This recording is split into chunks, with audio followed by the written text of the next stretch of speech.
Brian? He's Oh no, here. I see him down there. I'm here. Okay, hi, Brian. Okay. Deborah's Um, here. Hey, Deborah. Hi. I'm Hi. and gonna I mute. have her. Let's see. One, two, three, four, five, six, And seven, six. Oh, Kermit. yeah. One, two, three, four, five, six. We're fine. Okay, cool. And Kermit should be here. I talked to him a little bit ago, so we'll see. Okay. Okay, cool. Well, then let's see. We have consent agenda. There's no treasurer's report because nothing's changed since last month. So approval of the agenda and minutes. If anybody wants to make a motion on that, that'd be awesome. Can't be me. Can't I'll be make me. the I'll motion. move. Okay. Thanks, Jeff. And then is that a second from you, Brian? Second. Yes. Was that Second or Jen? first. Oh, there's Hi. Jen. Yeah, yeah, yeah. All right. And Brian seconded, correct? Yes, Yes. yeah, Brian and Jen. I heard Okay. her sweet little voice. Okay. All right, any negatives? Cool. We are moving on. Do Okay. we have, oh, Ted's here. Hey, Ted. And you're home. Okay. Okay, we'll hear about it. Okay, law enforcement. Commander Abbas. Is Commander Abbas here or somebody from the Sheriff's Department? We have the report linked, if anybody's interested, but I don't see. Let me change my view because this is gonna mess me up all night. Okay, there we go. Okay, I don't see Commander Abbas. So, Commander Januso, Darren, do you want to go ahead with your report? Hi, thank you for coming. Everyone, I'm here. Part of me is there. I am. Looks like. Can you hear me okay, Christina and everyone? Yes. Yes. Great. Thank you for having me. So I'll give you information. This will be for a January, February period this year for crash and enforcement statistics. Through this period, 12 crashes were investigated, 8 on the highway, 4 on county roads, 7 were property damage, 5 injury related, 3 DUI related. Of the DUI crashes, 1 was on the highway and 2 on county roads. Enforcement numbers are way up for this period of time. Again, it's just nice to see that. I know the recipients of that enforcement don't always care for it if there's citations, but nonetheless, it is necessary to keep the community safer. 73 enforcement contacts were made, 48 citations. Nearly all of those were on the highway. 8 were on the county road, 25 for speeding, and 1 was for the DUI arrest. That was all on the highway. That is all the enforcement we have had. Just to put that in context, the same period last year, 73 enforcement contacts this year, same period last year, only 22. And at this time last year is when we had our new cadets arriving, our new officers came in. So our staffing hadn't quite been augmented. They were out on their training period. So now that everybody has been fully deployed and we are staffing the Cambria unit more regularly, I think that's why we're seeing that. So that's, I think, good news for the community. I do want to reference the previous meeting I had. It's a little late reporting because I don't think I brought this up in the last one I was at. And I'm certain I was at one of your meetings since then. This was third quarter. A couple people brought up some issues. 46 West, some of the park and rides, litter, that kind of stuff. That has been briefed to all the staff to make sure that that stuff, those regions are monitored and people that are parked there at all times of the day are contacted. There was reference made that there was no littering signs, I believe. I did just drive the entire route last weekend, and it is signed pretty frequently. I think every turnout has a no littering sign, but I feel like those have been there. But either way, I didn't notice any trash or any oddities that required any enforcement or Caltrans's attention. And that's all I have from the Templeton CHP, and I'm open for any questions or comments. You want to go ahead, Ted? Hi, thanks for all your enforcement. 2 questions. One, it'd be interesting to know how many of the traffic speeding tickets were associated with people who actually live in Cambria. I know that was something that Mhm. that came up at one time. Also, in regards to those turnouts, since I think you're referring to a comment that I made a month, probably a month before last. I have a crew that does the Adopt a Highway up there.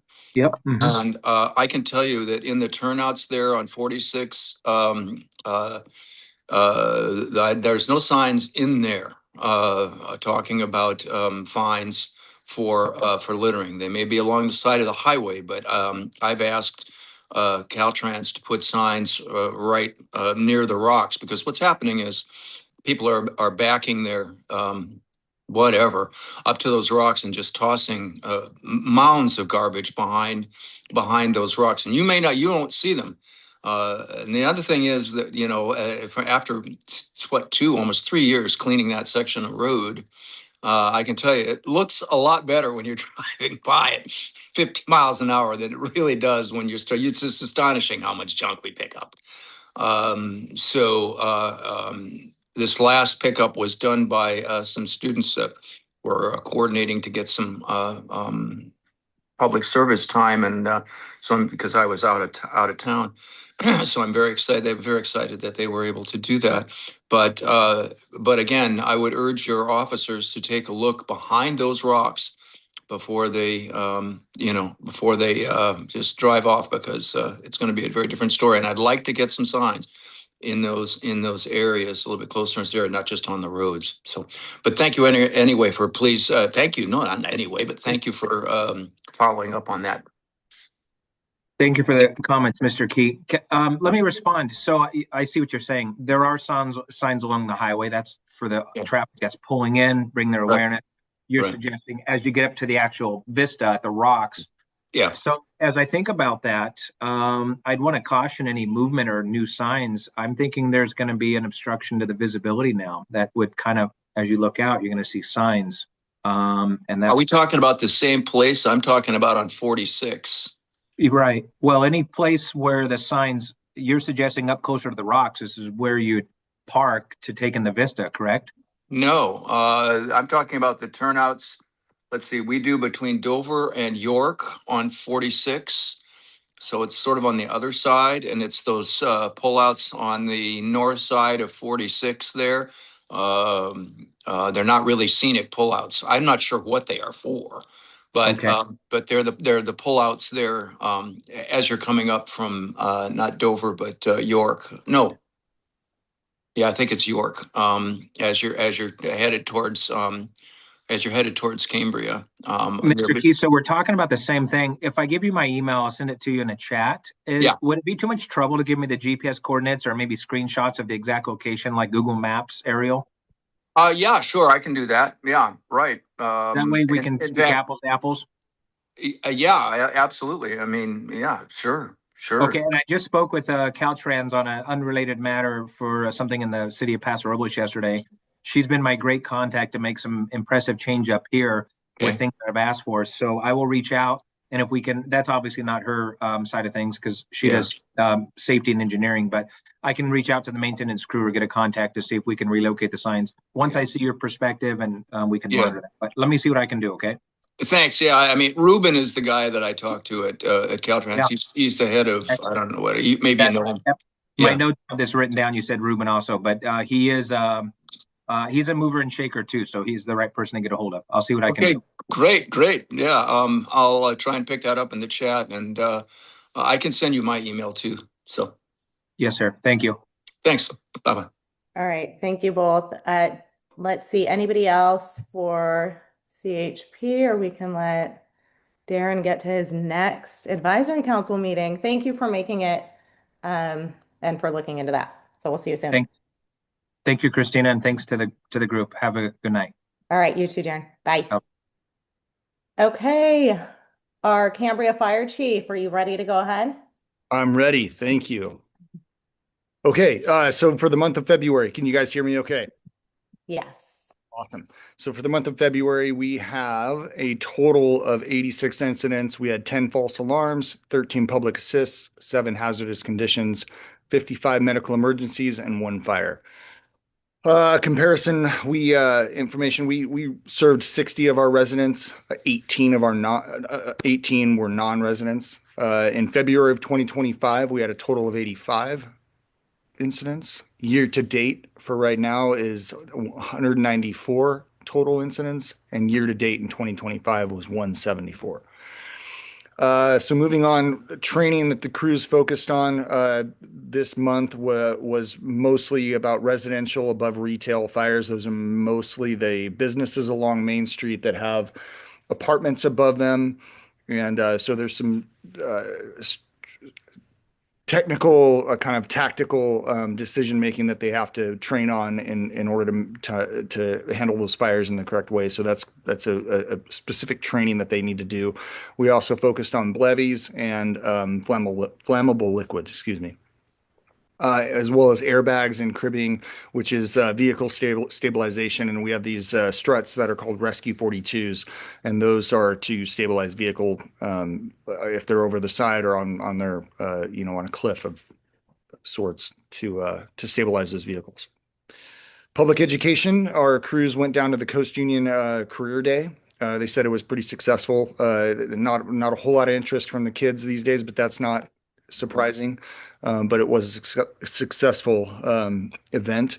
They also did a multi-agency rope rescue drill with CAL FIRE and our surrounding other public entities. Public service, we had 4 smoke detector changes, 4 defensible space residential inspections, and 8 business inspections. So that concludes my report. I really wanted to plug a couple events that are coming up.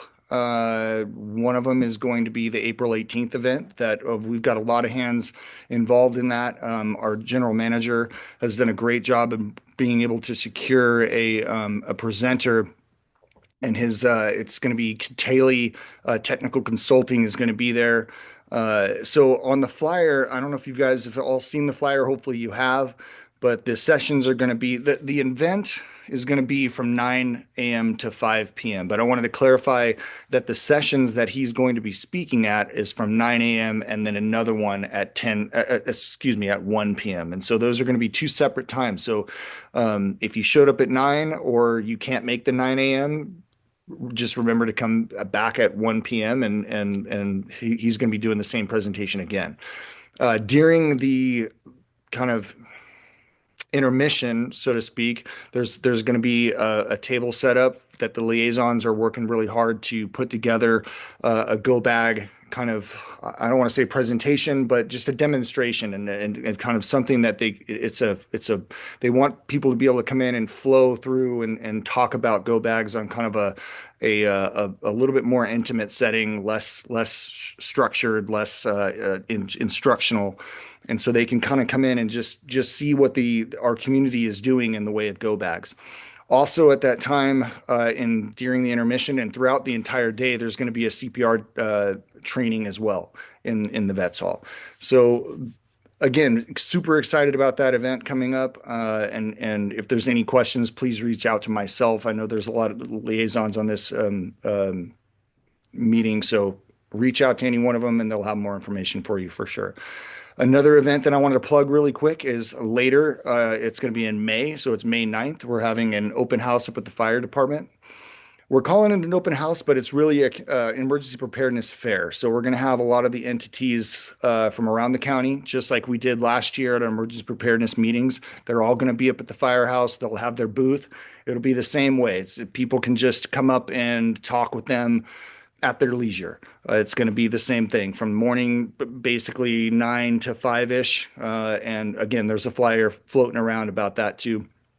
That's going to have, again, the booths are going to be set up there, but we're also going to be doing demonstrations as well as giving tours to the firehouse rather, that so you can see where that fundraising money that happened last year kind of went and where the progress is of that. So the crews are really excited about it. We're really excited to bring all the entities together again and the community together again and demonstrate a lot of what we do and also open our house up so people can see, kind of what we do day to day.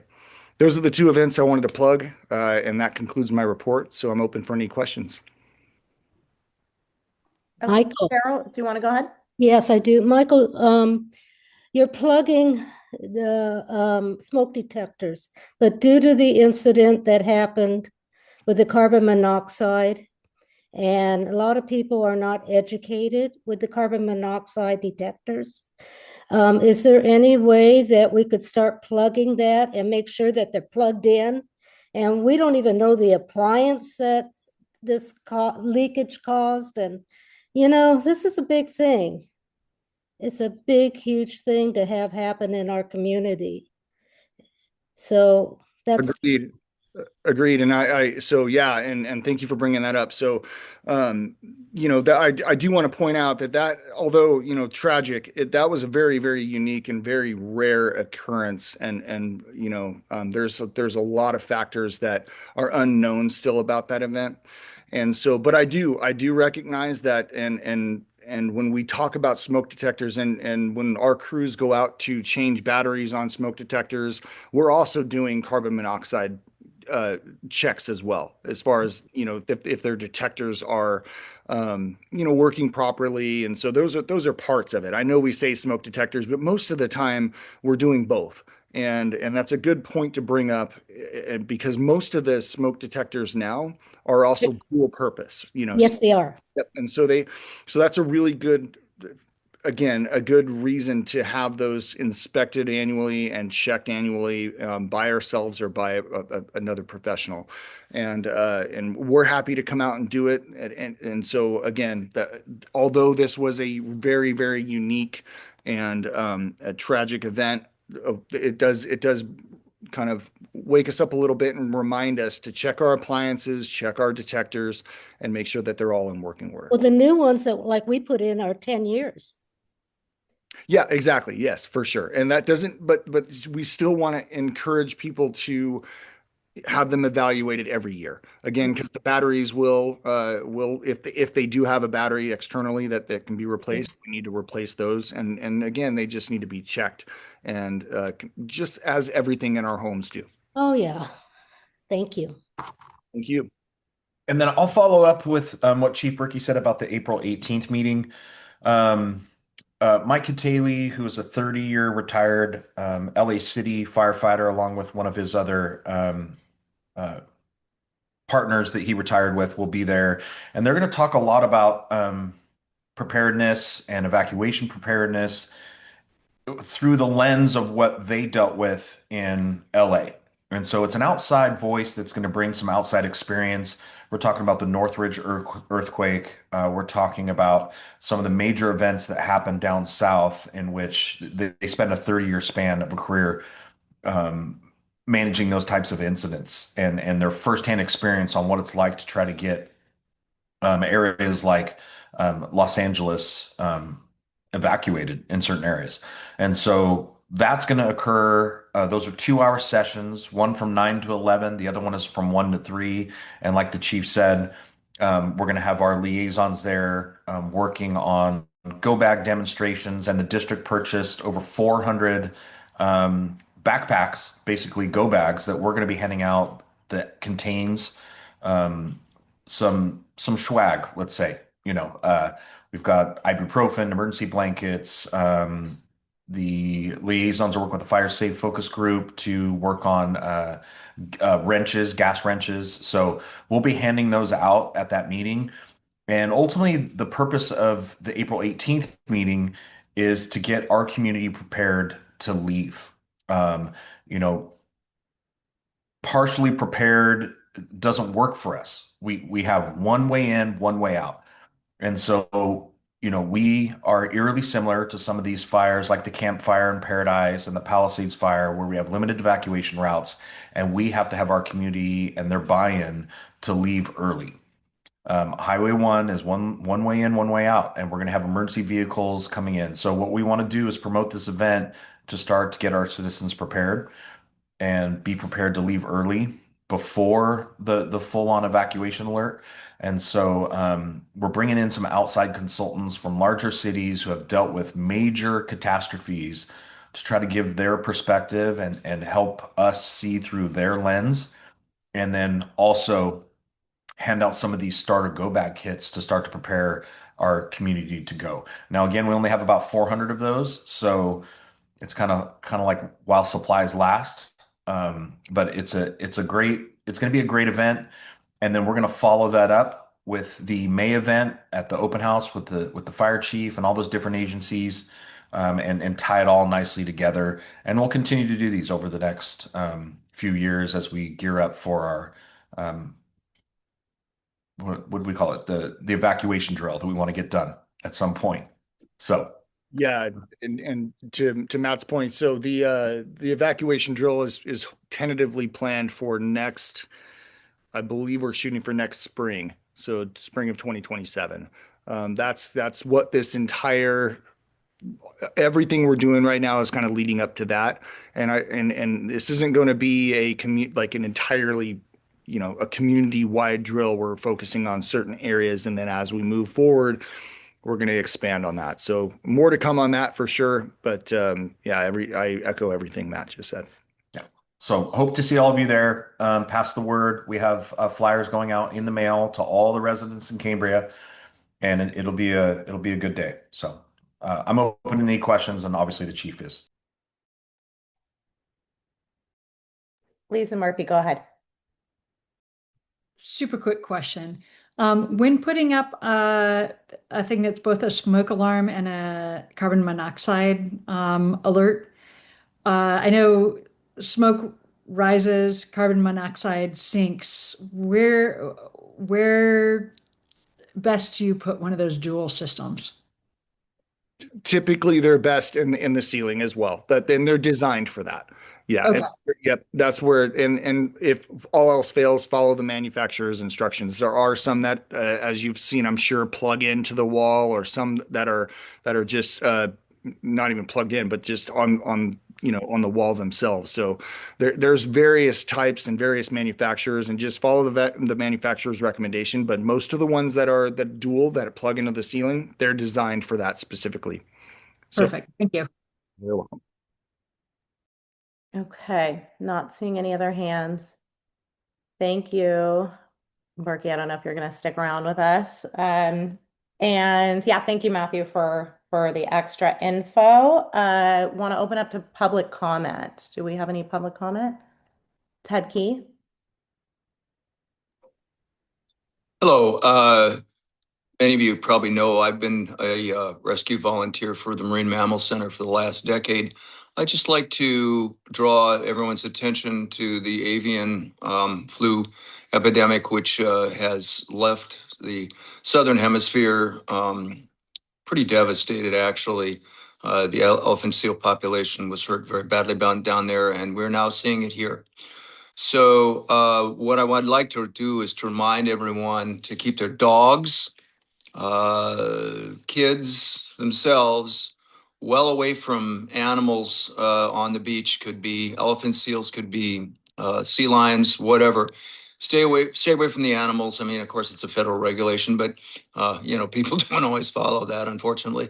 But it's very important because right now, I mean, we're implementing a whole new process of personal protection equipment down at the center, and we're taking this extremely seriously. And I just want to remind the public to keep your animals away from any sea mammals, especially right now. If you find an animal that looks like it's not doing well, please do feel free to, please just call 805-771-8300.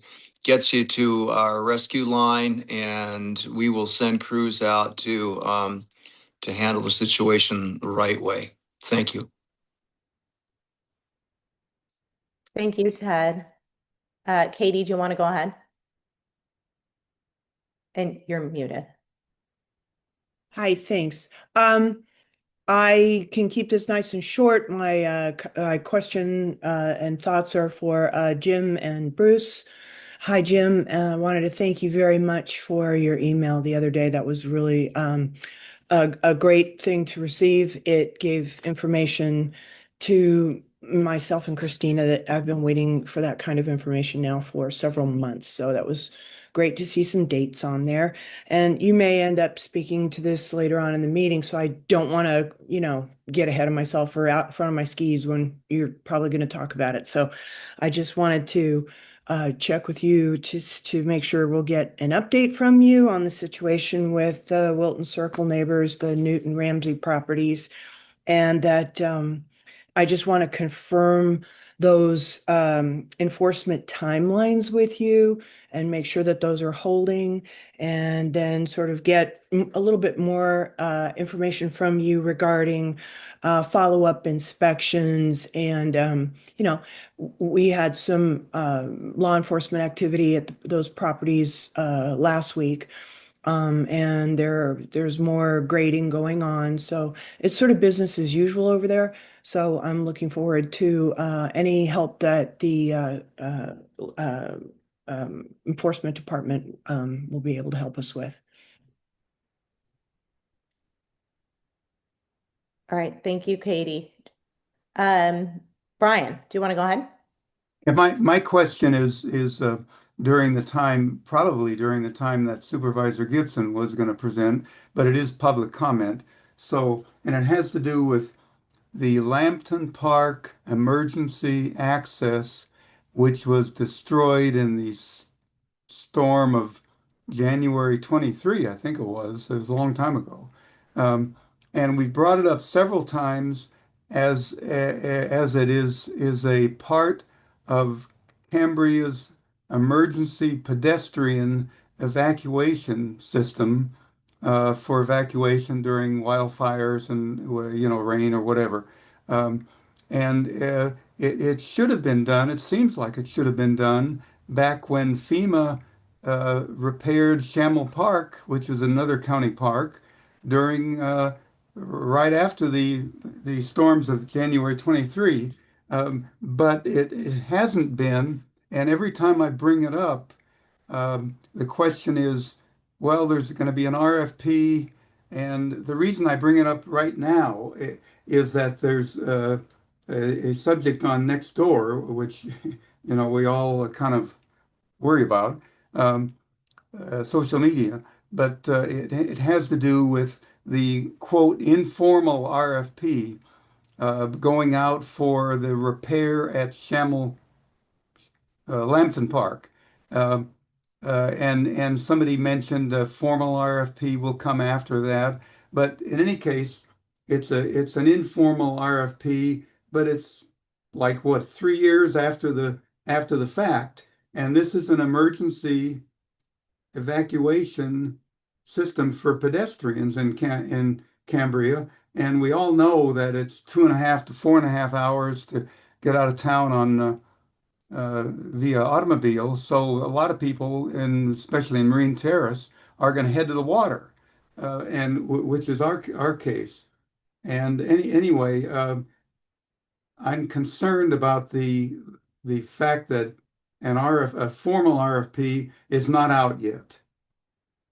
That's all I have.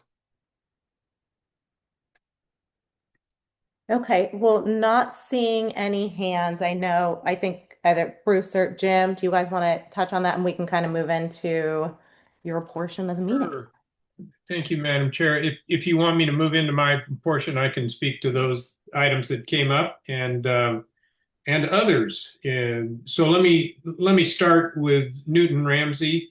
The code enforcement folks have issued a notice of impending fines. They are about to start next Thursday. I don't know if that's tomorrow or a week from tomorrow, but probably a week from tomorrow. Mr. D'Antona is giving me the informal sign language as to that.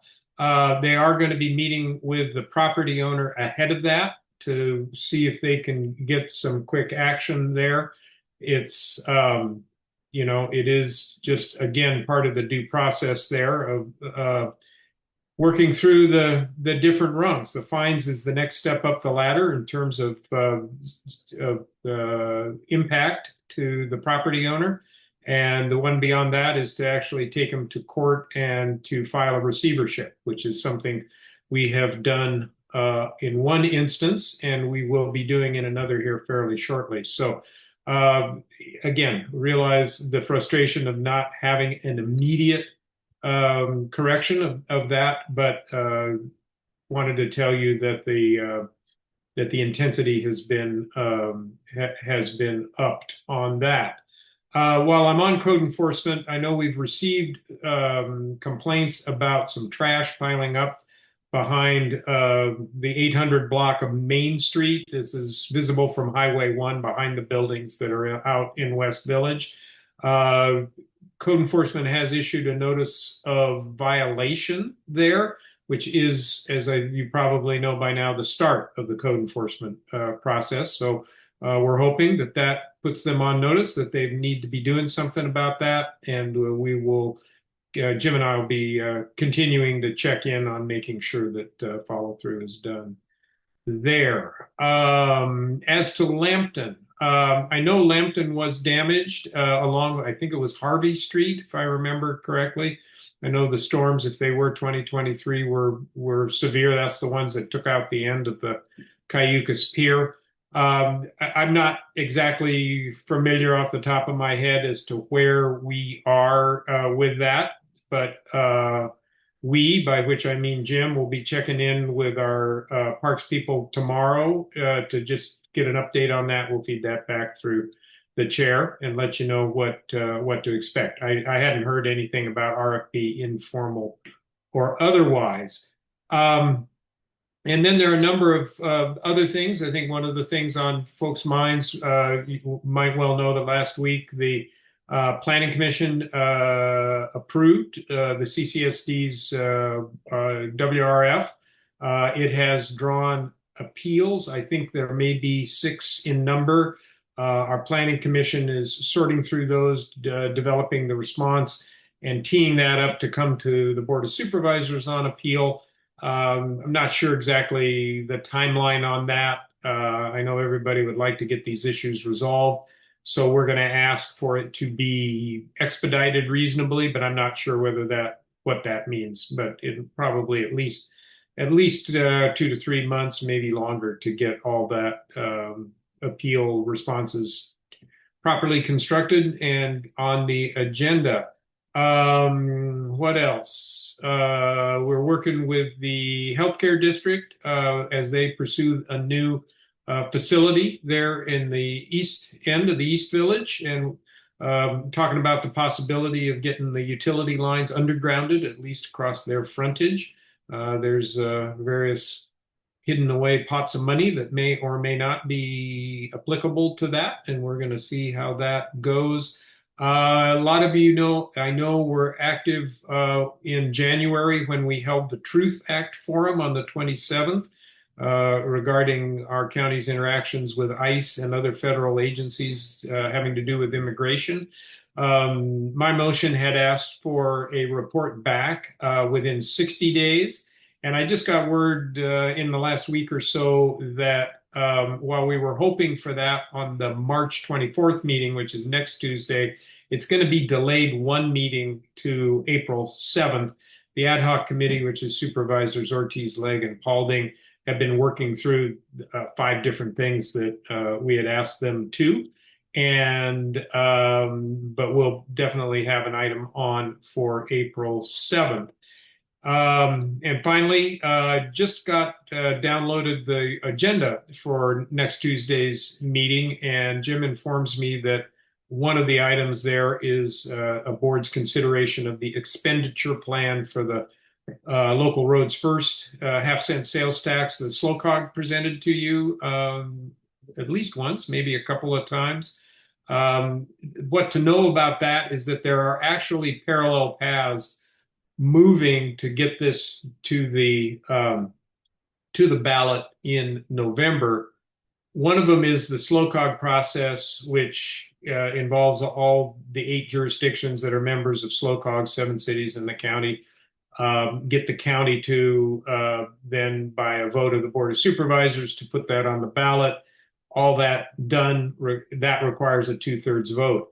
There are some really motivated citizens in the county who feel that getting that half-cent sales tax passed is long overdue.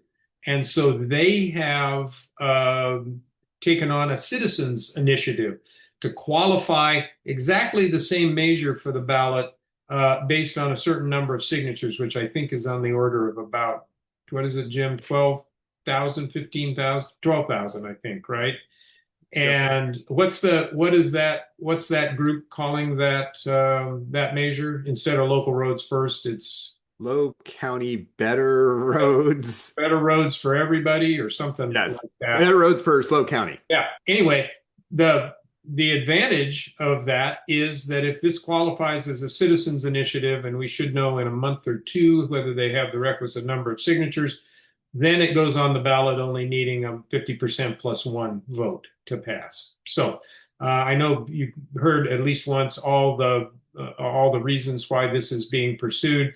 It looks like these parallel paths. I'm not sure exactly what SLOCOG is going to do until we find out what the Citizens Initiative is going to accomplish, and we'll move from there. And with that, that's just a sampling of a lot of different stuff. We've, of course, got the next year, fiscal year's budget actively under consideration. Not quite as challenging a problem as last year, but we're still finding that our expenses are going up faster than our revenues, and that's causing us to have to do some serious checking. We're also doing some deep dives on the efficiency of operations on eventually all of our departments, but the bigger ones first. And we hope to have some ways of continuing to provide the same great service you've come to expect within the constraints of the revenues that we have available to us. So with that, happy to answer your questions. Matthew, you want to go ahead? Yeah, thank you, Supervisor. Well, thank you, Madam Chair. And Supervisor Gibson, I received a phone call from Jeremy Freund, County Planner today. We are scheduled for June 16th, tentatively.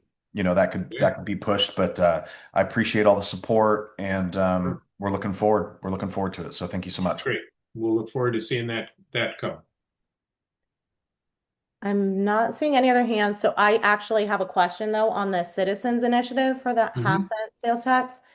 Is that, so I know with local roads first, we've obviously been working with SLOCOG to give feedback and this, that, and the other. How would the Citizens Initiative be managed? Is it in the same way? Is it kind of all the same information that local roads?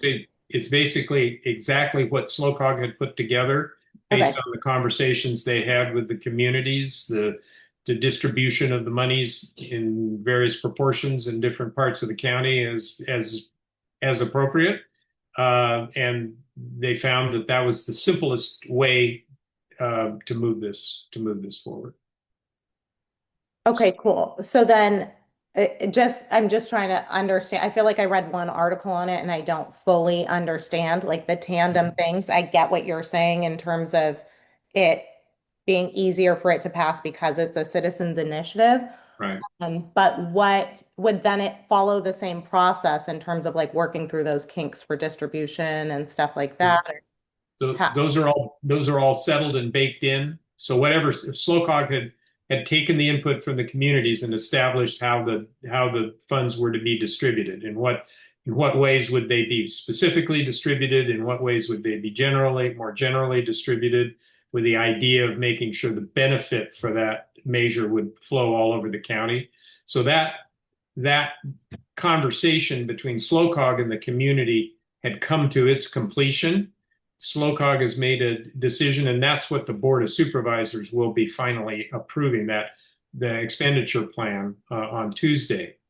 And the Citizens Initiative has adopted that expenditure plan, as I understand it, as part of what they want to put forward to the ballot. Okay.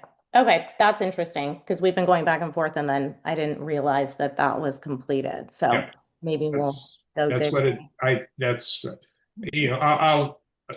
I'll just tell you it's not on the ballot. I'm acting in my personal capacity. Personally, I support the Citizens Initiative. Trying to get 2/3 vote on this tax measure is going to be very, very challenging. We have members of the SLOCOG board actively opposed to it. I think the 2/3 is likely not likely to occur. So if we want to have nice things, if we want to have good roads and amenities like pedestrian and active transportation, we need this half-cent sales tax. 90% of the state population has it. So I'm very supportive of what they're trying to do. Yes, yeah, I wasn't implying any sort of non-support. I was more so just, I haven't seen what kind of the culmination of all the different communities' feedback and stuff led up to, but it sounds like that's what you guys are reviewing. Yeah, Chuck, we can get you the staff report if you can look for it. It should be posted tomorrow. And if you have any questions getting to it, let us know and we can help you out. Okay, cool. Thank you. Jeff Bloom, you want to go ahead? Yeah, just you kind of rushed on by the undergrounding for the health district's facility. Did there seem to be some willingness to really pursue it on their part, or you're not sure? Or I appreciate the email we got from Jim giving us some feedback, and I was looking at just some photographs of that frontage, and it would be a pretty simple, straightforward undergrounding project to do. Yeah. So I would hope that it wouldn't bog down in fear amongst anything else. Well, yes, I think it is. It's a contained amount of space and a fairly straightforward approach, but that does not suggest it's going to be inexpensive. So the question to the healthcare district is whether they can find funds to help support the extra cost of putting those utilities underground. There's a whole process.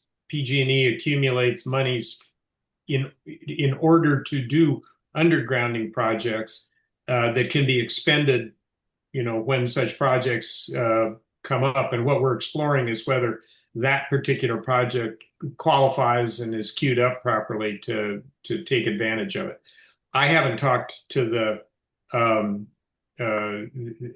healthcare district specifically, so I don't know exactly what the financial threshold triggers are as to whether they would do it or not do it. But that's the conversation in place. And Bruce, I can just chime in there that, we certainly would be open to something like that if there is funding for it. But, we're a public agency and this is a bond financed project. There was not money included in the bond at the time. And in fact, we're already facing some inflationary pressures. So we would need to find outside money for that or the citizens did not like to pay for that in the original bond. Sure. Yep. Understood. Who at the county actually follows up on that? Is it the engineering staff or in public works? Jim has discovered the undisclosed location where a sequestered county employee handles Rule 20A funds. Mr. D'Antona, what has your research revealed? Yeah, we have Public Works. Valerie Moore is in charge of the Rule 20A monies. But you have to go through you have to create a district. There's certain, and then those credits are used to underground. The idea would be, can the amount of money or credits that are available make it so that there aren't additional costs to the community health district. And I think the key is figuring out, of the amount of money we have, is that enough to cover that, or would it entail more? So I think the meeting we're arranging with the community health district is for them to consider, to determine if the amount of funds that are there could be something that actually makes it cost neutral. This is the final, as you said, as I sent in the email there, final project that will be funded with this, if this is the one. Yeah, it'd be a shame not to use the money, because I noticed that the solution the state has, that it has to be spent, I think it was by 2033. But if it's not used, they're prepared to give it to other projects that could use it. So, we all paid through our utility bills for it here in this county. So it'd be a shame to see it spent in LA or somewhere else in the state because we didn't take advantage of it. Yeah, the county staff, Valerie, said directly that there's no more projects in San Luis Obispo County that they've tried to put it in a Grover, a couple others, and it's not worked. So they're actually interested in trying to be super helpful on this side to utilize those here before they disappear. It's really just a question of how much extra does it is there if the movement of the poles above ground were going to cost X and to redesign would cost Y. If those two equal and the money we have changes it, I think the health district would be fine with it. It's just a question of is that enough? Well, unless done dramatically different than Edison handles it down south, the utilities usually do the design work themselves because they want to control the design. And with a new building, there's no costs of retrofitting the electrical panels and things like that to fit it because you can design for it. So, and hopefully we'd be feeding an essential service building underground anyway. Even if it's back to a pole. So timing wise, it could even come after their project was underway. You could still do the undergrounding. It's just so straightforward in front of that property. That was my theory And too. the one other note I want to make here and is that project delays are also costing the healthcare district a great deal of money. So, I mean, we would want to run this in a process that didn't interfere with the issuance of the permit because we're really trying to not have any more delays. Money's tight these days. To be determined. Yeah. Thank you. All right. Thanks, Cecilia. Thank you, Jeff Bloom. We have iPhone. Do you want to go ahead? And you're muted. Still muted. Let me ask you to unmute. Okay. Well, oops, let's see. Okay, hand is down. All right. I think that might be it for you, Bruce and Jim. If you guys, I don't know if you want to stick around for the fun with us or not, but yeah, thanks for all that information. Madam Chair, I think I'm going to step off here. As you know, you're welcome to contact us anytime, and we can see what we can do to help move things along. Thank you. Take care. Nice to see you guys. Bye. Okay, let's see. Fire safe focus. We have Deborah here. Deborah, was there anything that you wanted to share? Yeah, we have our new guide coming out. It's the 67th version. It was took quite a long time to get it on board. You can't see it, can you? Because I blurred my background. Sorry about that. Let me undo that. Okay. It's a wildfire evacuation information guide. There's 6,000 that are being printed right now. It's interactive. It's fabulous. We're going to be at the 501 event on April 11th, and we're going to be giving those out. I think everyone's going to love them. They've been waiting many years for the update, and you can go online and actually see all kinds of things. You can sign up if you haven't signed up for emergency alerts. It's just a real good deal. Let me see what else I have.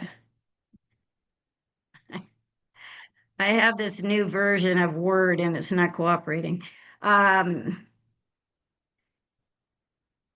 have a grants update. We finished the burn piles in Rancho San Marino. Strawberry Canyon is almost done with burn piles. We're working with Corrine Argano on a grazing plan. I think that has to go through the Coastal Commission. Sterling Property Fiscalini Ranch treatment start in about 30 days. Caltrans is helping us out. They're going to help us treat Santa Rosa Creek to Burton. Pico Creek treatment is weather dependent. It's got 35 acres left of 235 acres. Covell Ranch work in April is possible. And Fish and Wildlife Preserve is in the planning process. Let's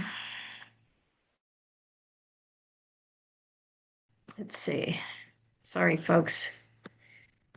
That's about it for me, if anybody has any questions. No. I'm not seeing any hands. Looks like Okay. you're off the hook. Thank you for being here, Deborah. Thank you, Madam Chair. All right, let's see. Beautify Cambria. Kathy, do you want to go ahead? Hi, thank you, Madam Chair, and hi, everybody. I'm here for Claudia. My name's Kathy Oberg, and so we're, Claudia. We're always doing something. We have a lot of plans, and so I'm just going to let you know about a few events that are going on. We're doing a Goodwill donation drive next Saturday in about 10 days on March 28th. And that will be next to the Cambria Library on Main Street near Cambria Drive. And so you just bring your lightly used items, and we'll be there from about 8:45 a.m. till 3 p.m. And Beautify Cambria will get money for all your items you can bring. Then Claudia wanted me to mention the nonprofit fair, which was just talked about. That's on April 11th, and that should be great. That's going to be in Cambria. And then on April 19th, the Earth Day at the Green Space Creekside Chinese Temple property. There'll be Earth Day celebration, and Beautify Cambria will be there with a table. So please come see us. And then we're working on this street fair for June 27th. That's the Pollinator Fair with booths, food, music, speakers, and dancers. And that's it. That's amazing. Thank you for giving us the update. And I know Claudia texted me some of the flyers, so then I'll send all of those Oh, out. great. Yeah. Great. Okay. All Thank right. you so much. Kathy. Nice meeting you all. Have a great night. Stay cool somehow.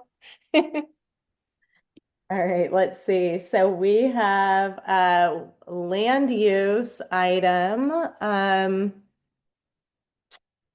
and what I assume is going to be a discussion on a CDRC 2023 00054. And that is for a minor use coastal development permit to remedy an as-built conversion of an existing approximately 456 square foot garage by authorizing the conversion into a non-habitable workshop. So for anybody that doesn't know, as-built is kind of like somebody did the project without a permit and now they're seeking a permit for the work that they've already done. With that conversion, there was a demolition of a portion of the driveway and a deck that seems to have exceeded the allowable size. So the deck would now become 180 square feet, and there would be a requirement to make a carport. Matthew, would you share your screen so I can kind of Yeah, you got it. Give me one sec. Okay, cool. So yeah, so essentially we're looking at a coastal development permit, and I think that there's two things that we've kind of come across with this. One, just the unfortunate nature of these as-built requests, because, it definitely puts community members and advisory councils in odd positions. I know that this is an active code enforcement case that I'm assuming won't be closed until this project is permitted. And that's been ongoing for years. And so, there's that, right? You construct in a community with no permits. That's a little awkward for your neighbors. And then when it comes to us, you know, we're a community-based organization that's here to make recommendations. And so I think in all of our heart of hearts, we want to be cool, but it's difficult to be cool when, you know, you're looking at something that's already been done and trying to evaluate what's best and what's most compatible for that area or that block, which are typically things that are done in the process prior to doing your construction. So with that, there's a before is on the left, or there was on the left. Top left is before the conversion, bottom right is after the conversion. Let me see next. If you can go to the next slide, that'd be helpful. Just a larger picture because I didn't know how big this was going to present. And that's the before picture. You can go to the next slide, please. This is the after picture. So essentially what's required based off of our area plans and ordinances is that you need 2 parking spaces and one needs to be covered, hence the garage. But now that the garage doesn't exist as a garage, the county's asking for a carport and an additional parking spot. So if you could scroll to the next. This is what is being proposed. I know that some of us had questions as to, like, is this being dug out? Not sure how that's working. So you see the carport there that would then be below that decking, and the decking is going to move back once the size is reduced, the way I understand it. And I think the applicant's architect is on. So we'll dive into that in a second. And then if you could go to the next slide. Those are the plans. That's what would become the 2 parking spots. And so let me see. So, you know, I guess let me open it up and see if the applicant's architect or applicant wants to speak to this. I know Jeff Bloom had a question as to why this was actually going in front of the Planning Commission. So I don't know if anybody wants to jump in. Okay, Wendy, do you want to go ahead? Absolutely. Absolutely. Hi, I'm Wendy Terrell. I'm actually the owner's agent. I'm taking care of all the permitting. Doug Greenfield is the designer on this project. The owner is unavailable due to incapacity. He's not able to hear with his hearing aids and the capability of his technology at home. So I apologize for that. I did want to give a little bit of an overview. The garage conversion was actually completed prior to him purchasing the property. He purchased the property with the garage as a art studio. That was one of the reasons why they wanted it. The garage had a part of the driveway still in place that you see in the before picture. And the grade of the driveway was greater than 15%. It was actually closer to 30%. And in one of the first storms, he and his wife ended up having an accident trying to pull out of their driveway, and he slid across the street and hit the telephone pole. So he is asking for forgiveness because he decided that the driveway was unsafe and he cut in a driveway, flattened it out as you can see in the after picture. And that's where his neighbor complained. But he did not do the garage conversion. It was a garage converted prior to him and his wife purchasing the property. She's a professional artist and would like to have the art studio the way it is. So they're remedying it because of them moving forward without a permit and getting putting a new driveway in. I hope that answers a few questions. Okay, thank you, Wendy. Jeff Bloom, I know you had a question or two.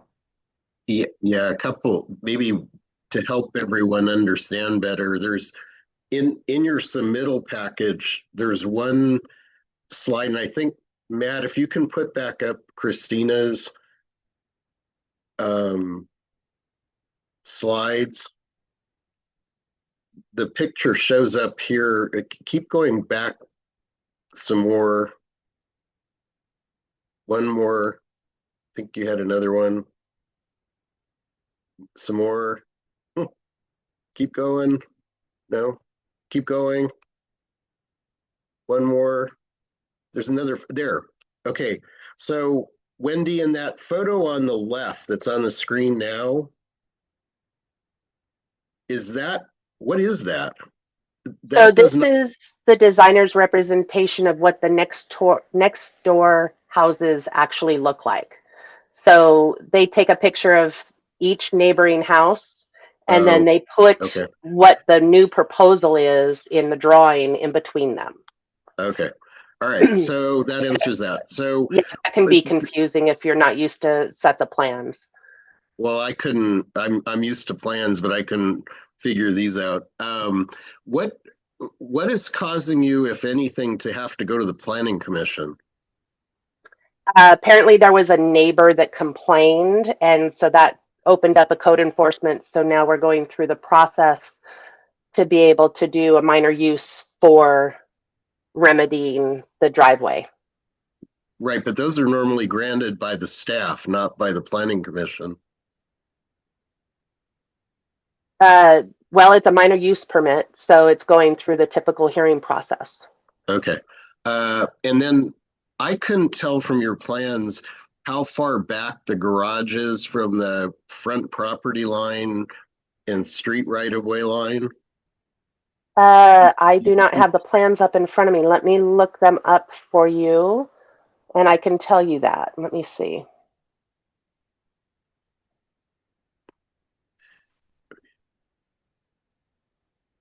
It'll just take me a minute if anybody else has comments. Well, Jeff, I think you're a little, the streetscape is throwing you, because I know we get these sometimes and they're not three-dimensional. So I think that's what, it's like you're looking at a two-dimensional sketch. Oh, no, I understand these. I just don't quite understand what they're proposing to do. Yeah, I think that's probably most of our concern. So there needs to be a little bit more grading to accommodate the 2 parking spots and the carport.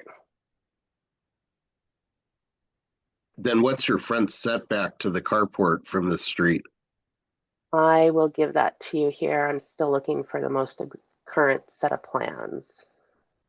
Okay, and then while you're looking, something to think about answering is what you mean by a non-habitable workshop. Workshops are not supposed to be used as a place to sleep or an ADU or a guest house. So it's simply a workshop and it's an art studio. Does that make sense? Partially, but does it have exiting besides closed up garage doors? It has, as you can see in that after picture, it has I want to say it's a 16-foot sliding glass door in the front, and there's what we consider a man door on the side. Okay. Having been familiar with people burning up in illegally converted garages, it kind of gets my attention a little. Yeah, that makes for sure. Okay, I have several versions. I want to make sure. There we go. Okay, so the front setback on the topo. Now, the closest, let's see if I can give this to you. So due to the slope of the property, they were allowed a 5-foot setback in the front, and they are actually closer to 8 foot off the street to the closest corner of the carport. The garage is, if you want to know the garage distance, it is, let me get my calculator out here.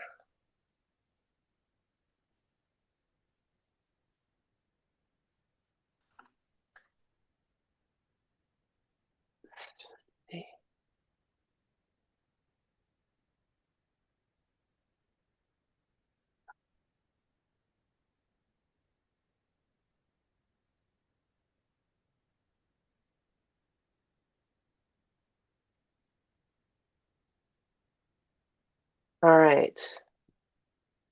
It's 30, the front of the garage is roughly 31 foot away from the street. Does that make sense?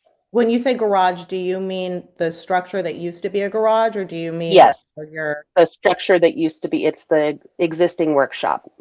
So Jeff, is that what you're asking? Or are you trying to figure out where the carport would be located? Oh, that answers it because Okay. she's saying that it's 8 feet from the front property line. So it's getting an 8 foot setback, and she's explaining that 5 is all that's required by the code. Yes, Because of in the this slope of the situation, due to the slope of the lot. And I guess, so I'm understanding that. I think when you add the carport in front, that's why it's so much more imposing on the neighborhood. Because it's consuming what had traditionally been a front yard area. But I guess the last question I have is, did you examine any other alternatives for providing a studio for the person's artwork? Or this Well, just seems to be the only that way out? wasn't, yeah, that was not an issue. It was the fact that he cut in the driveway was the issue during code enforcement. And then they found out that the existing art studio that they purchased as is, they ended up inheriting that issue. So no, the lot would not actually allow for another structure. There's no other, and the house is, let me tell you this, the actual house size is 720 square feet. And So how large is the lot?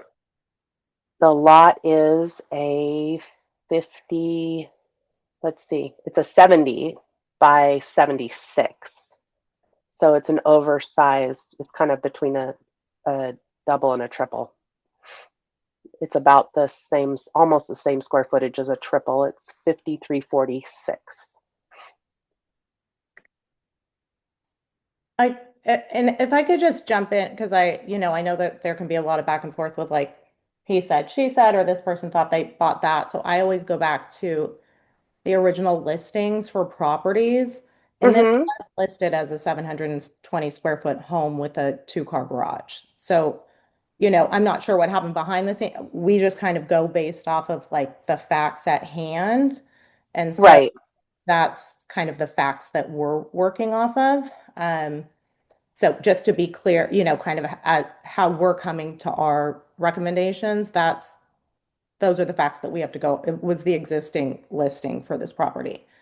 Kermit, do you want to go ahead with your question? Yes, could we go back one to the left again, the next left, or the overhead?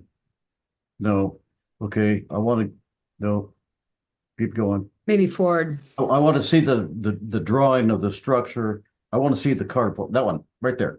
Okay, now what's this dash line right in where you can't see my arrow. Where it's right from the street, then it goes to a property line or a line. You take that little cursor back the other side. Keep going. No, the next line. That line right there. What is that? That's the property line. Okay. Where does the Coastal Commission line or influence start in this in relation to that property line? 20 foot back? I don't understand your question. Okay. The Coastal Commission hasn't. Coastal Commission has a setback, and I'm not sure. The typical setbacks for a typical lot are 25 foot combined. It's minimum of 10 foot off the front. That's for a typical lot. This is a steep slope lot, and so they allow 5 foot in the front. But is it a steep slope lot if you guys are grading, if you guys are removing the slope to insert the carport? It's still considered a steep slope lot, yeah. Okay. Well, I guess my point is, it looks, when I look at this, the description, this looks workable. I'm not sure where else and it's going to be in compliance when it's built. Right. Do we need to?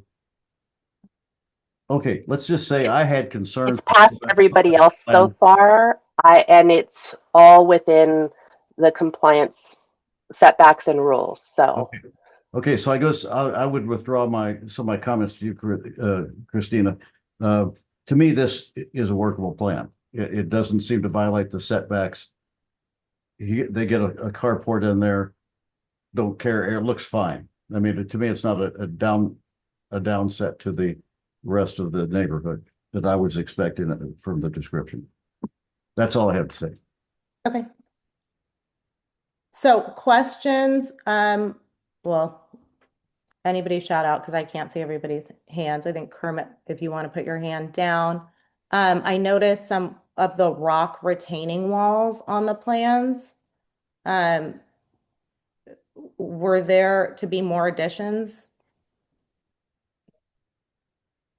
of retaining walls on the site, Wendy?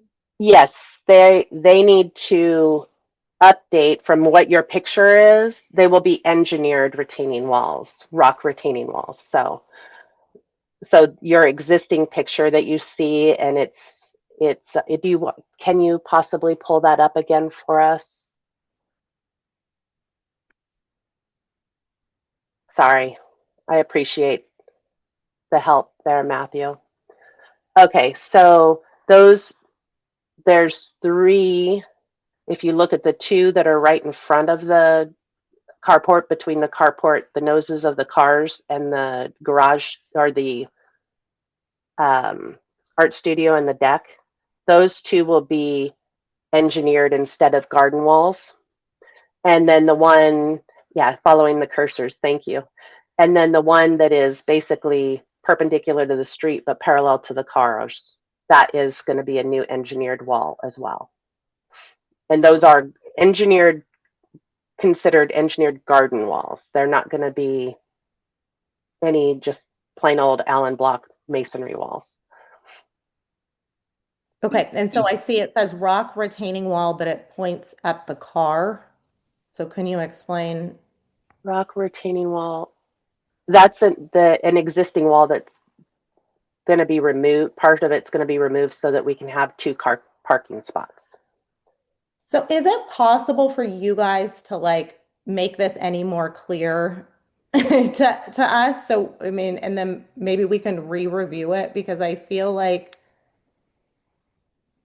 this isn't entirely clear. But let me, Brian, do you want to go ahead?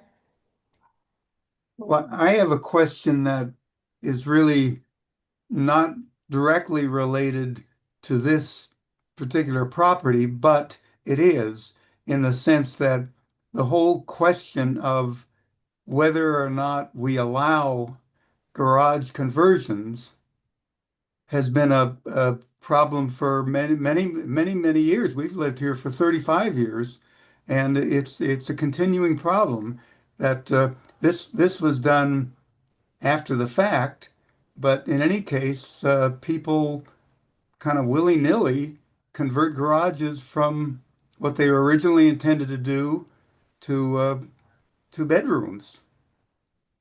I completely agree with you. There are many unpermitted garage conversions out there. That would be something that I would go ahead and talk to Bruce Gibson about. We have plenty that need to be reviewed in code enforcement. So. Well, that, Christina, maybe that's something we ought to put aside as a separate issue to be discussed. Yeah, even going around that neighborhood. Yeah, for sure. Harry Farmer, do you want to go ahead?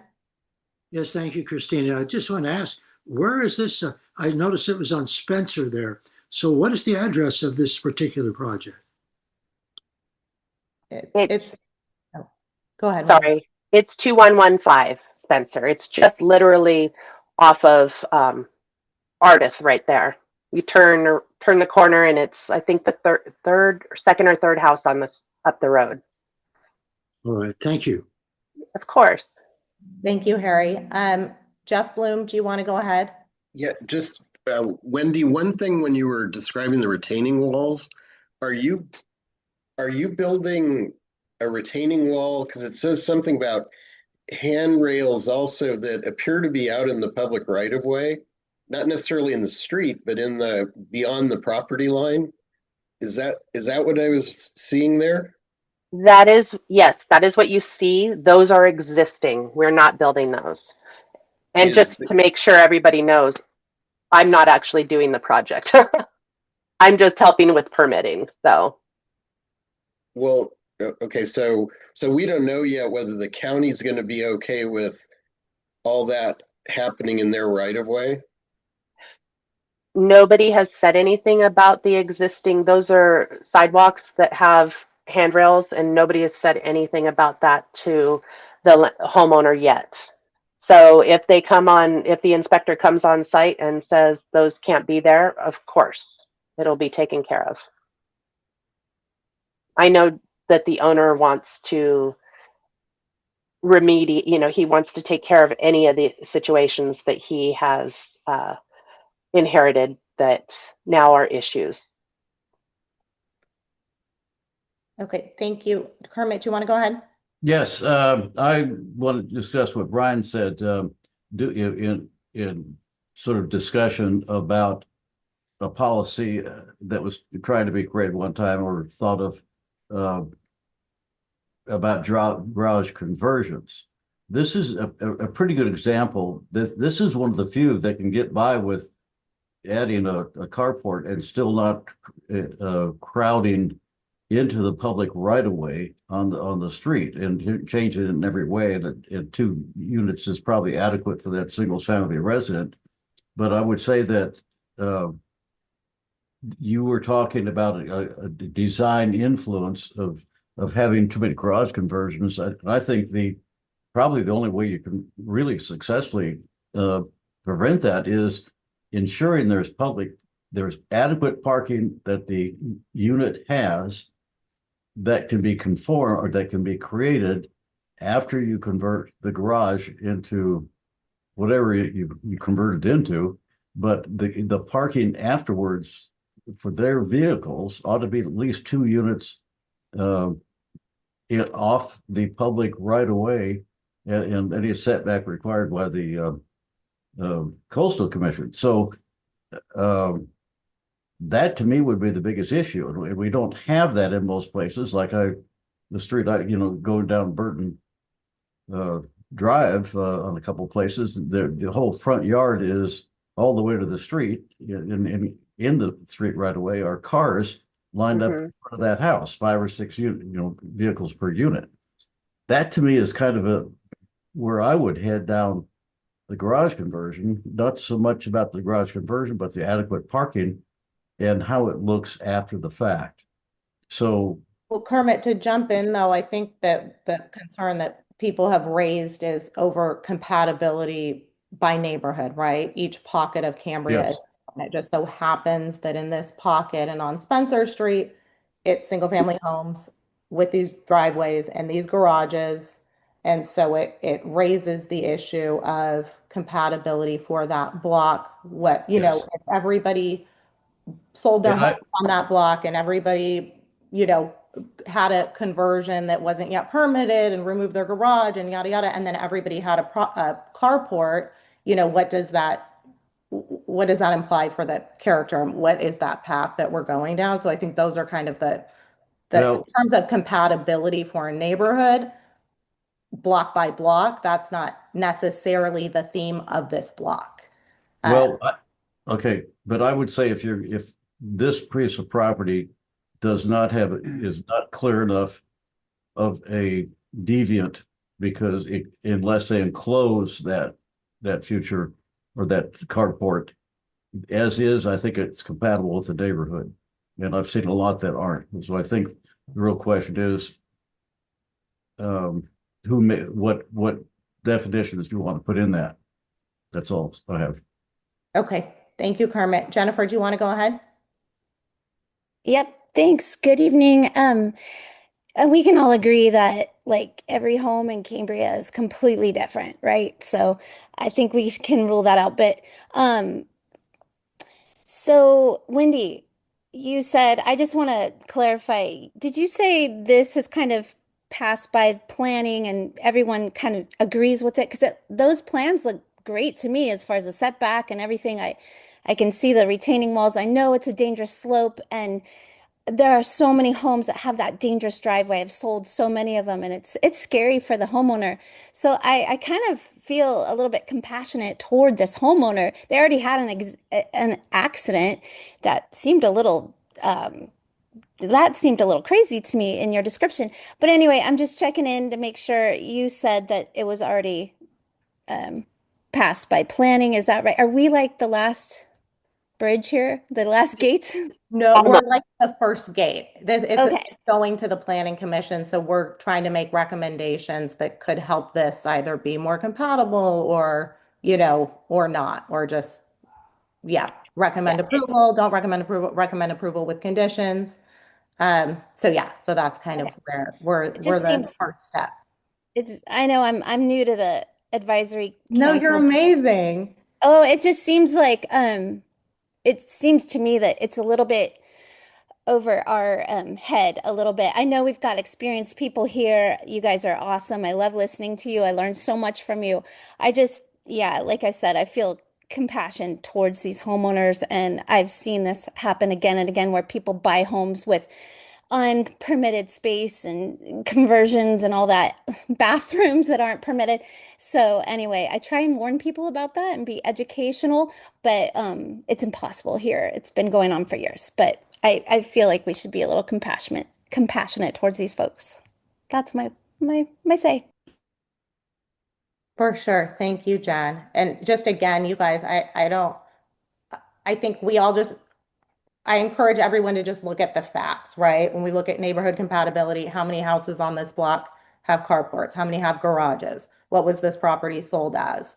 Was the work permitted? I think everybody that knows me knows I'm all for compassion, but when we're reviewing these things, we really just have to look at the facts. So that's kind of what I hope we're all doing here. And I feel like we'll give this a couple of more minutes. I don't want everybody to be here all night, and we'll see if we can get to some form of recommendation or resolution. If not, then yeah. I personally feel like the streetscape view is not necessarily adequate. I don't know that anybody really has a proper idea of what this is proposed to be, but I'm curious for more thoughts, and let's just see if we can hurry it up. Brian, do you want to go ahead? With what Christina said and what Kermit said, those are separate issues from actually the building of a house. When you're building a house, you build a garage, and that's not supposed to be your living area. At least my understanding is, as Wendy said, we've been doing that for years around here, and so when you get the approval to build a house, you don't get the approval to convert a garage to bedrooms. That's as simple as that. Thank you, Brian. Do you want to go ahead, Jeff Bloom? That's okay. Okay.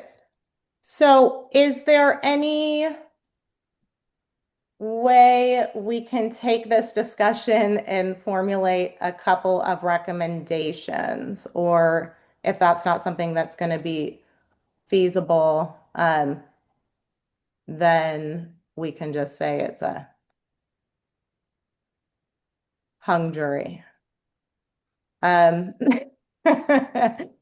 mean, for me, personally, I would like to see a bit of a better attempt at making this blend with the neighborhood better. I understand the conversion's already been done, the driveway's already been ripped out. I do think the carport is front and center. I think that negatively impacts the property value for other people who have bought in the neighborhood prior to this. And so I would just like to see a little bit either more clarity in the plan so we can have a better idea of what this is, and or a bit more effort in making this more harmonious and more of a value add to that block and that pocket of Cambria. So that's what I would say, but in an attempt to be productive and have a productive recommendation. But anybody else, and like I said, we can just, we don't have to ride this horse all night long. So Karen, do you want to go ahead? Yes, thank you. I'm wondering, based on what you just said, can we formulate a list of recommendations based on the discussion we've had and the information we've been presented? And I'm wondering whether it makes sense for the land use nerds, and I say that with love, to go away and look at this and make specific recommendations. This is I depend on you guys. So this is well above my head. Okay, well, the land use nerds met about this, and our concerns were neighborhood compatibility. We have a larger concern that we will speak with Bruce about conversions of garages being replaced with carports. We have another project coming up next month that will be the same. I mean, it's not an as-built. They're asking for permission in advance, but we'll see that down in Marine Terrace. So that's definitely something that we will be bringing before the county. I think in terms of this project, we had concerns over compatibility, and we had questions about the plans because the streetscape just wasn't really, the plans weren't as clear as they usually are. And so what it means is, I think it sounds to me like it means you talk to county personnel about those issues that you already have. Can we do anything with this tonight?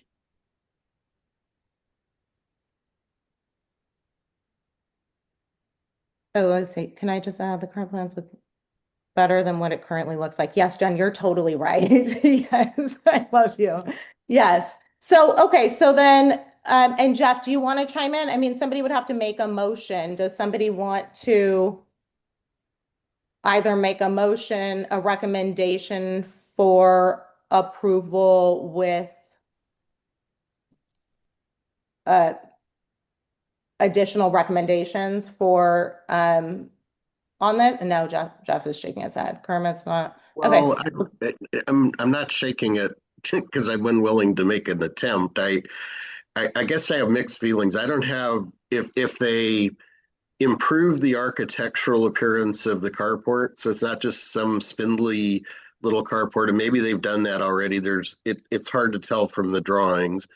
I think they should make an attempt to rearrange the stairs. They have the same number of stairs to get from the house down to the street, whether they do it out into the public right of way or not. But this group, the NCAC, has had concerns in the past about encroaching into the public right of way randomly. I don't think it's likely that the county's going to go widen the street and tear it all out, but there's also liability and maintenance responsibilities of having things in the public right of way. So we, in the past at least, have expressed a lot of concern about that. So, having handrails and stairways and all that in the public right of way doesn't quite wash for me personally. In fact, that's more of a concern than the fact of a carport. I have to assume that the building department is going to sort out what a non-habitable workshop is, because that can mean a lot of different things. If it has only 7-foot high ceilings, then it's not a habitable space. And yet they're going to use it as an art studio, which to me is habitating the space. So it'll come down to the building department's interpretation on that. They'll resolve that one way or the other.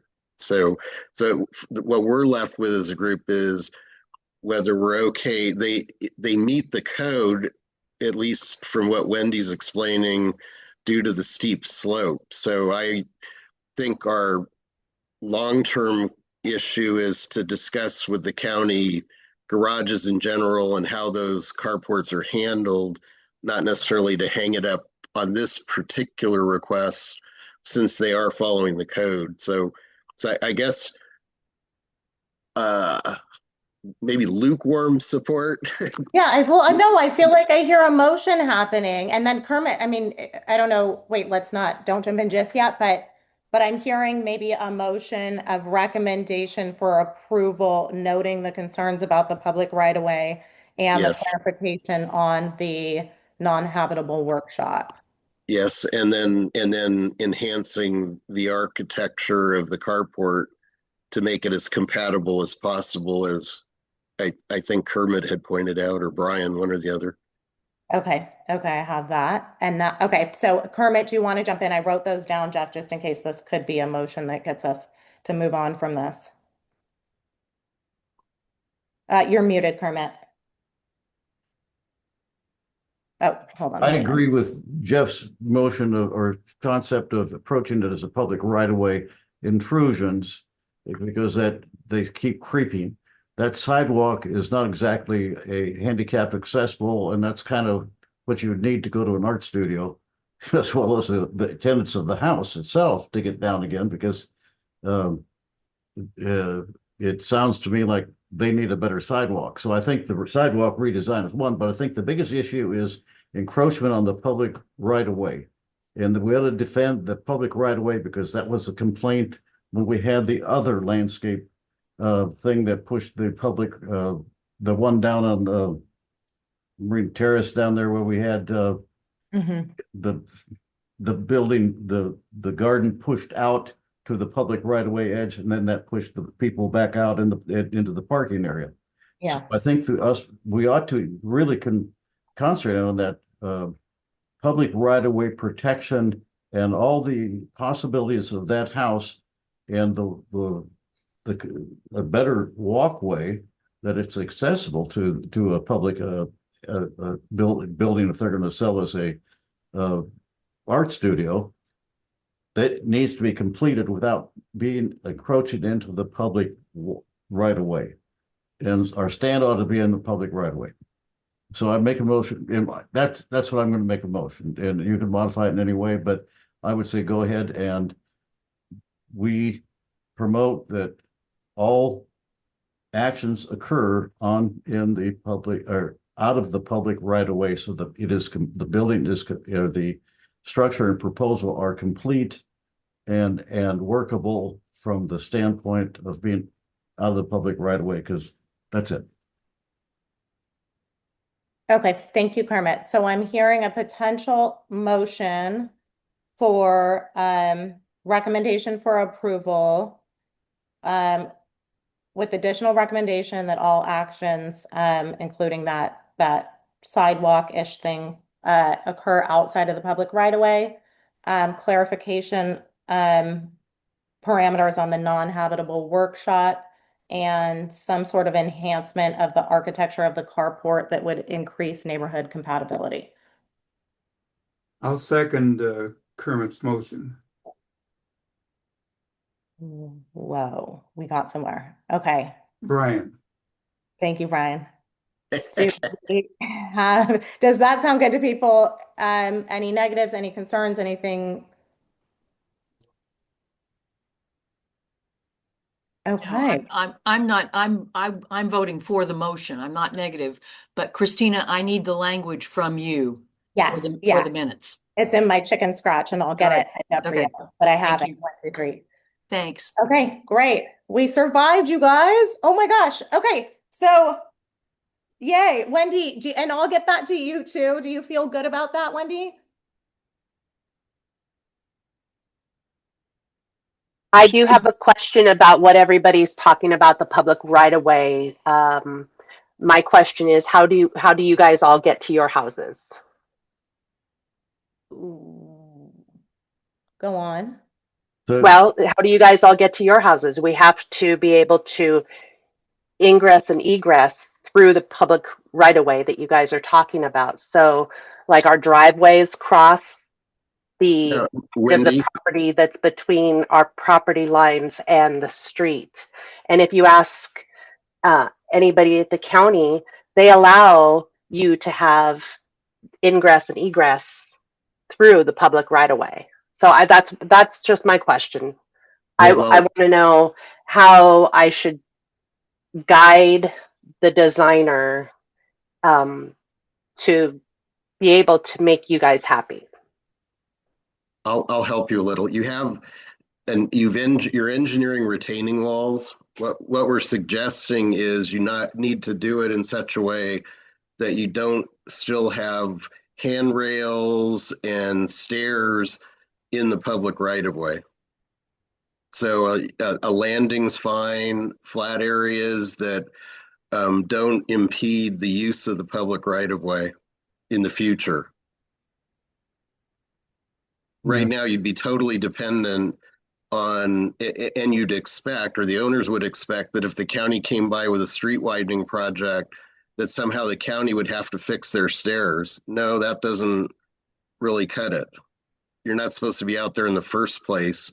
Whether it's not about connecting to it, it's about the extent of construction in the public right of way. And chances are, if they're on their game, they're going to require an encroachment permit for the things you do in the public right of way. Of course. So what we'd want is that all covered. And then on the as to the slope of the driveway and all that, your client may want to consider an outdoor lift if they're really nervous about going up and down a steep flight of stairs or backing down steep driveways. That sounds like they have some mobility issues or at least concerns about visibility. Basically, you're boxing them in with retaining walls, so they're not going to be able to see driving out of the driveway. But we won't go into that. We're just answering Wendy's question about the Right. public right away. I think you. Right. So I think it's the minimizing the amount of structure that's in the public right of way. And I think your engineer could help you with that. Of course. Thank you very much. Okay, you guys, before we go to CCSD, do you guys want to take a 5-minute break? Karen, you're always Yes. okay. Yes. All right. All right. We'll see you then. Let's just say at 7:40. Okay, bye.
Hi, Karen.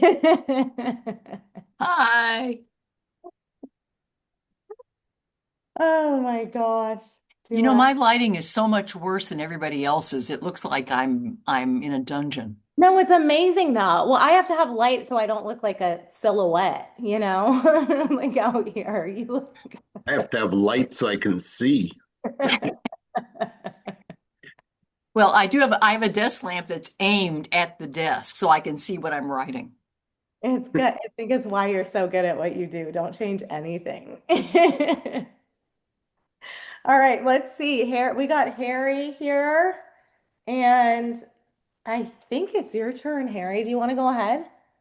President Farmer, I should say, since everybody's being so formal tonight. Well, thank you so much, Chair Galloway. So we had a fairly lively meeting, I think you could say. I'm just going to hit some of the highlights. First, I want to mention this is probably as important as anything else. We recently have had, and we're in the process of a major restoration of the Veterans Hall. So the inside right now, the floors have been done, the walls have been painted, a variety of other things. The kitchen's being upgraded. So it looks so much different. It's so much more inviting, so much brighter. And that might be the best way to describe it. Not only have new colors been added, but it just it has a warmer, more inviting feeling to the Vets Hall. So for folks that are going to be having events there, hopefully more folks will, as a result of the changes that have been made. Rather expensive, but it was put off for a long time. So grateful that this has happened. Hats off to some of the painters that we hired, folks that I don't want to say in construction, but also probably more important, the work that was done by David Aguirre, our facilities and resources supervisor, and his staff. They've worked really hard to upgrade the community, to upgrade the Vets Hall. And we can always take our hats off to David. He does a great job. Also, we swore into, 3 new SAFER firefighters. And SAFER means staffing for adequate fire and emergency response. What was most impressive of these 3 relatively young men was how much they'd already accomplished with regard to their education, various other job opportunities they'd taken advantage of. So that was quite impressive. One of the unfortunate things is when these folks get hired, it's not like they're full time. So ultimately, they wind up moving on to other job opportunities that are more, let's say, more of a permanent opportunity. And so these young men that we've hired, they might be there for 6 months or a year, then they'll probably move on. But it's nice to have folks that you feel very comfortable with and very confident with. So.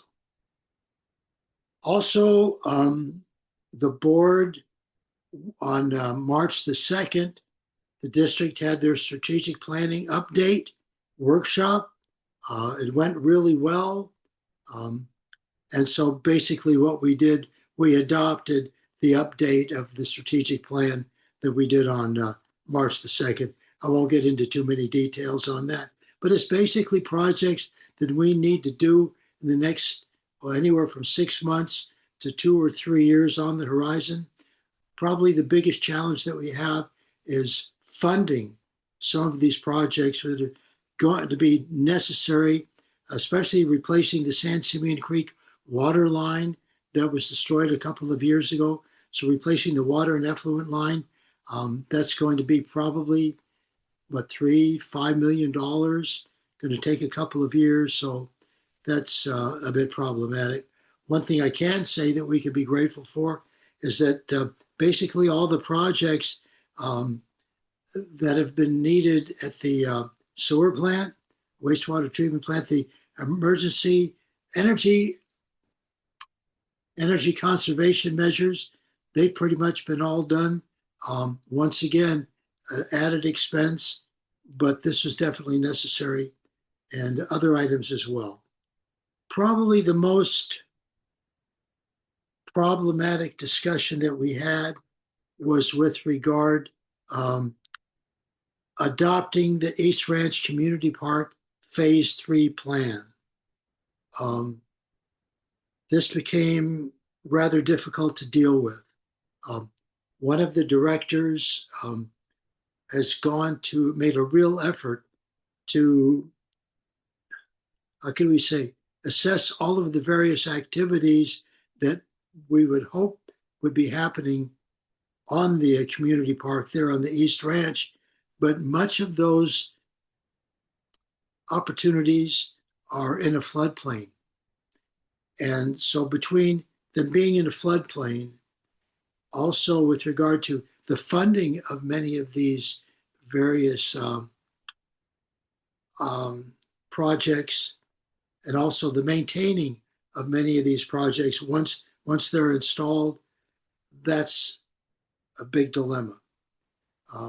The idea of developing a 501c3 to do some of the funding and funding for the maintenance, that's something that's on the horizon. But basically, we need to deal with, can these projects actually take place because they're in a floodplain? So I think that all of the board members, as well as most of the folks from the Parks, Recreation, and Open Space Committee, as well as our general manager and various staff, we're going to be meeting at the community park a week from tomorrow, the 26th, to discuss how do we move forward with this particular project. Like I said, well, I just explained to you what the problematic areas are: the floodplain, funding, and maintenance. So there we are. And then, and I'm sure General Manager McElhaney can elaborate in a much more eloquent way than I have. And then finally, we had a very detailed demonstration with the revenue and cost specialists are going to be assisting us with updating the CCSD's fee schedule. The last time this was addressed was in 2013. So what we're charging for various things that need to be done by the district, I could just give you, let me see if I can. We're talking about anything about disconnecting and reconnecting a water situation at a residence, to application fees for events using the Fiscalini Ranch,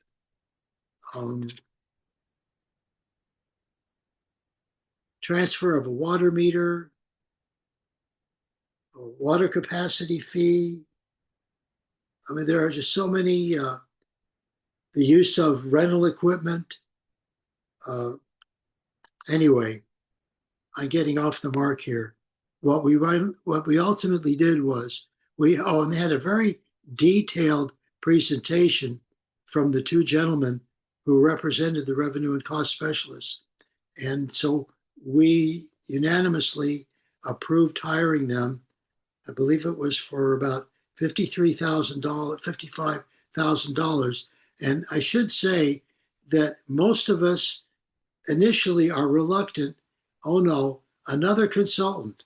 But it certainly appeared as if these fellows knew what they were doing, and we definitely need this upgrade that hasn't been done for 12 years.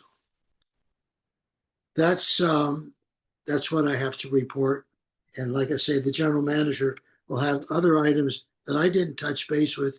And so there we are. Thank you. Thank you, President Farmer. Matthew, do you want to go ahead and?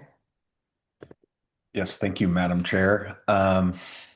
And President Farmer did an excellent job and did it just as articulately as I could have done. I was fumbling around. Yeah, so we had a lively discussion about the community park and working through that phase 3 plan. Several of those features are in the floodplain, and there's some concern from the director. So we'll do a special meeting on March 26th, in which it's open to the public, and the directors will be there along with some representatives from the pros committee, and we're going to walk the park and map out some of those features. We're going to walk the flood line, and we'll engage in some discussion about some of the concerns the board has. As President Farmer noted, we have funding issues. We do not have a revenue stream for Parks, Rec, and open space, so we're going to try to figure out, a path forward. And most of that's going to have to revolve around a 501(c)(3) being established and creating some structure on how to move that forward once that plan is adopted, and we're working on that. Kind of already mentioned, the WRF is moving to the Board of Supervisors on the 16th of June. There's 6 appeals. The district is confident in what it has done over the past 3 years and beyond in terms of answering some of those questions that those appeals contain. And we're working with county planning staff who's already recommended this for approval. So, while it's going to take another few months to get to that board hearing, our staff will be ready and we'll be prepared to address those issues, and we'll move it forward. The skate park update, and Jeff, you'll be happy to hear this. We were able to have some dialogue with some county planners and engineers, and they approved the engineering calculations. There's been some modifications to the restroom that they wanted to see in terms of thicker walls and floodgates and things of that nature, but they've accepted those. And so that has been submitted to the county for being stamped along with the design changes, which means we'll head to RFP here, hopefully within the next 4 weeks. We'll fly that RFP in about 4 weeks. It'll take about 4 weeks to get the RFP results back. We'll open them and then bring them forward to the board for selection. Again, I want to touch on the emergency preparedness events, whether it's our evacuation preparation event on the 18th of April. I think it's really important that we spread the word on that. Our community liaisons are doing a great job there. The chiefs are going to have an open house, and we're really trying to focus on public safety in the community. And so some of the discussions that we're having when it comes to our revenue streams, we're trying to focus on public safety. We're in a wildland urban interface, high fire severity zone, and so we're trying to get our community ready for these big emergencies, and that's kind of where we're focusing some of our efforts. And while we want park amenities, we want these types of things for the public, we are in a revenue strained district, and so these are the things that we're trying to focus on. And with that, I think President Farmer pretty much covered everything else. I'm happy to answer any questions. Looks like you have 2. Ted Key, do you want to go ahead? Yeah, we just put a bathroom in there, didn't we, in the park there by the dog area and all that? We did. Is that not also affected by this flood condition that you're talking about? I guess that's my question. No, that's a good question. So that's just outside the floodplain. So we purposely put that restroom in, which was just mapped just outside that 100-year floodplain. I see. Okay. Thank you. You got it. Yep. And Jeff Bloom, do you want to go ahead? Oh, you're muted. First of all, thanks for the update on the skate park. I'm glad you finally got a little cooperation from the county staff. That should be helpful. On the WRF, would you characterize your appeals as all individuals, or are there organized groups appealing it? There's 6 individuals that are organized. Okay.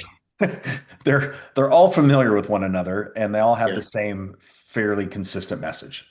Okay, so I would like to ask the NCAC to agendize maybe the next meeting, a discussion about supporting the WRF's efforts, or the district's efforts on the WRF, because after 25, 30 years, it's kind of about time that some stability comes to the water supply issue.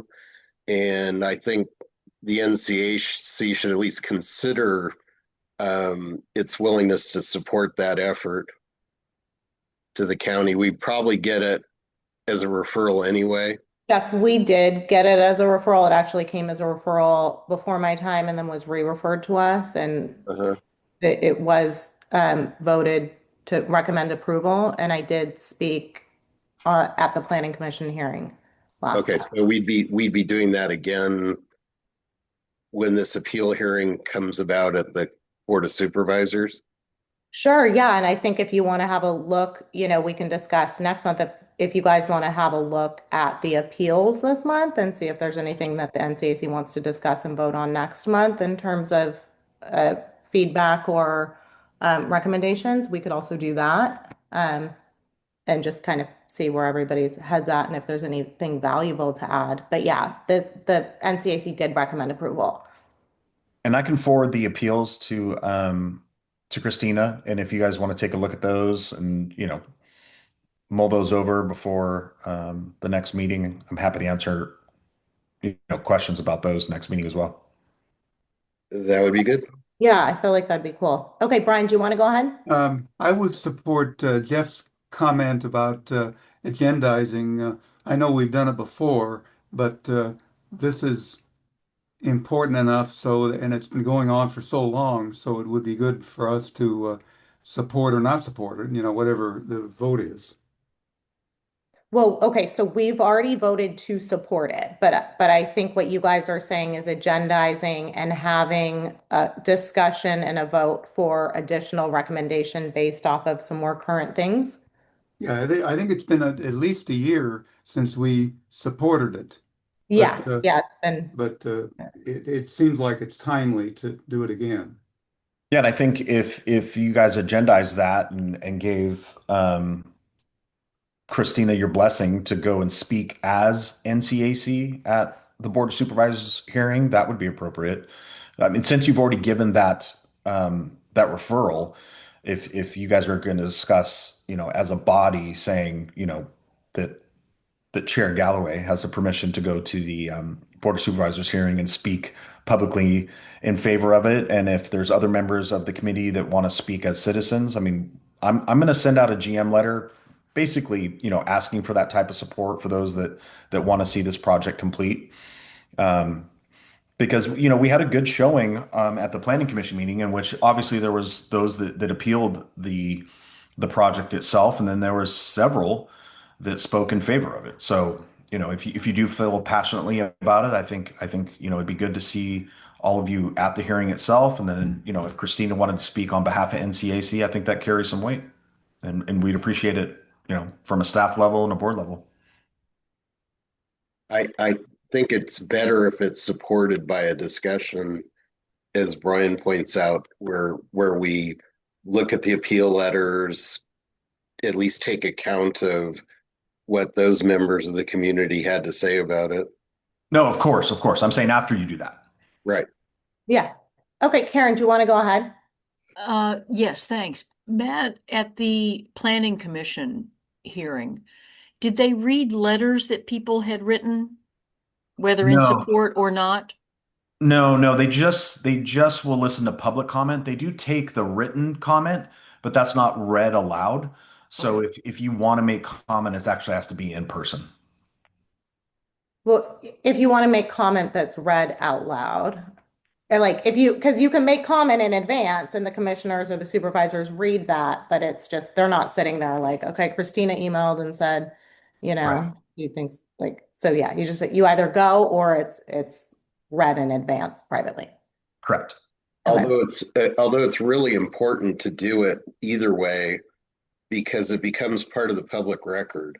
So if there's litigation later, it does matter. And yeah, I'm sorry to interrupt, Jeff. And that's a good point, because we were actually asked a lot of questions before the meeting based on the written public comment. So that's important. Okay. I don't see any hands. Yeah. Oh, no, Harry. I They think said you didn't see any hands, so It's like I see him, but I don't think there's any more questions. Let's see, is Kermit still on here? Oh, there you are. Kermit, do you want to touch on possibly Main Street crawl? Yes, I do. Were we closing up? I wasn't sure. Yeah. Oh, wait, no, I don't want to skip over Cecilia. Actually, sorry, Kermit. Cecilia's still on. No, I Oh. mean, I think we had a brief discussion of the project. We're really close to pulling a permit, and I don't really have much to add. So go ahead, Kermit. All right, thank you, Cecilia. Kermit, go ahead. Okay, this is transportation here. Talking. Uh, One of the things we were talked about doing is a kind of making a statement about Main Street and making it where we would like to how we would like it to shape itself through time as county planners and so forth look at our area, and they stick some, like signposts, lanterns on the street, stuff like this. And pretty soon, if you're not careful, you're liable to green bikeways all over, up through the alleys and whatever. So the question is, what is it we want to say about parking, walkways, street furniture, parking slots, numbers, and so forth? And we need to sort of make a statement, or it would be better if we made our statement at one time and modified it over time, rather than just let it surprise you as it arrives from the county. So what is being proposed is that we do a street walk with interested persons, articulate a statement with a group of 4 or 5 people, and submit that to the county supervisor for inclusion into like the area plan and so forth. Okay, so I don't know how that relates to what CCSD wants to do about it, but this is what I'm proposing, that we meet and we form, and I will write up the document and submit it, and we can discuss it. So I have suggested some dates. April 23rd. I'm suggesting from 10 o'clock to 1 o'clock. That should cover us from the north end of North Village or West Village intersection at the corner up there, and then all the way down to end of the pavement or the sidewalk at down near the church, not the church, the church, at the schoolhouse, and possibly even contribute on to the high school if we want to talk about walkways.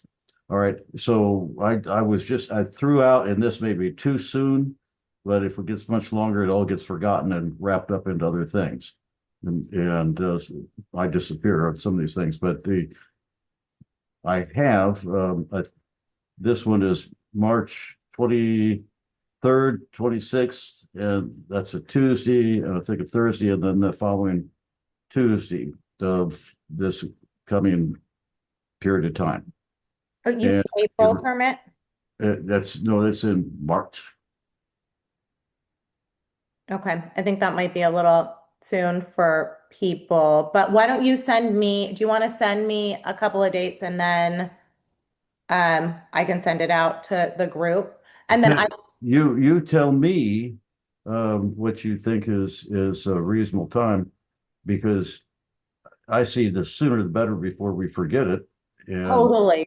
I just feel like the 23rd's next week, so people probably already have plans. Who plans that far ahead? Come on, no. I don't know. These people. Unless you're going to Europe. Okay. Let's go to